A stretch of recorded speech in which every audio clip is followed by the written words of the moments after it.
الفتنة هلكونا من الفتنة. ما معنى الفتنة؟ ومعظم الشباب لا يجدون قوتهم. معظم الشباب هشروا ثم جزء المال يقول لك الفتنة. أي فتنة من العري على التلفاز، أي فتنة مواسير بملابس عارية بأجسام عارية على قنوات دولة تحسب نفسها دولة إسلامية. لا أبدا، لن نصبر ولن نرجع إليها.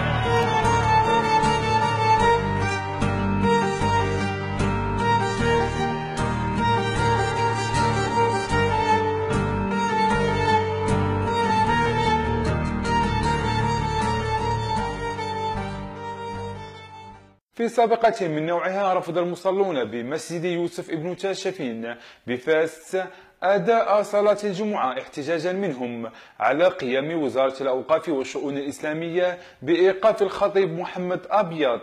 وحسب مفاديشوف تيفي من عين المكان فإن المصلين وفور صعود الخطيب إلى منبر الخطبة قاموا بالوقوف معلنين عن مقاطعتهم للصلاة، موضحا بأن العديد منهم رفع مجموعة من الشعارات المستنكرة لقرار الوزارة منع الخطيب محمد أبيض من خطبة صلاة الجمعة.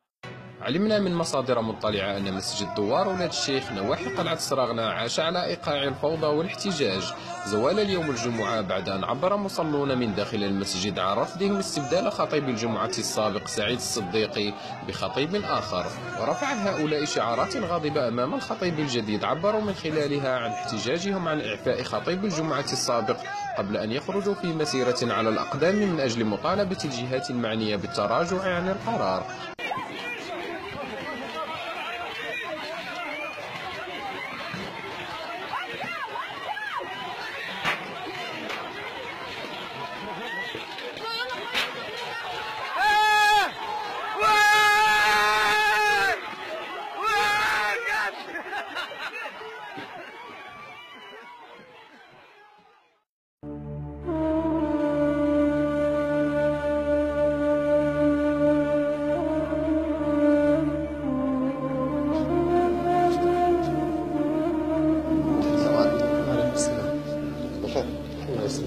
خليتو تراويح بعد ولكن انتم قلتوا لنا روحوا لعندنا البشوي. لا ما عندناش ماشي ديالي. لا سمح لنا المساجد ما تابعش لي الله يحفظك نخش في هذا الشيء. واخا مين ما تابعش ليك علاش كتخرجنا من المساجد؟ نعم دابا المساجد ما تابعينش لكم علاش كتخرجونا من المساجد؟ عندي الامور الرسميه ديالها سالات مع التراويح. نعم علاش ما كتسالى مع التراويح؟ لا ما كاينش التراويح، حنا ديما كنقصرونا حتى للصباح، ديما كنقراونا القران الكريم. هذا راه بيت الله، راه شكون كيدير هذا الشيء؟ اسمح لي يا ساده الباشا. شوف حنا جبنا التصريح. واش لي هكا انا تنهضر خلينا الله يعطيك الصبر. واش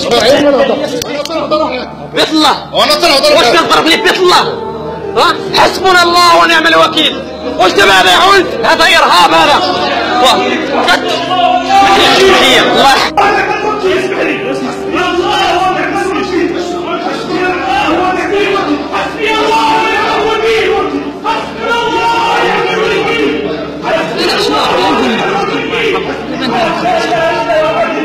تحملوا المسؤولية، تحملوا المسؤولية. واش انا باش غنديروا؟ واش لقيتونا كنديروا شي حاجة؟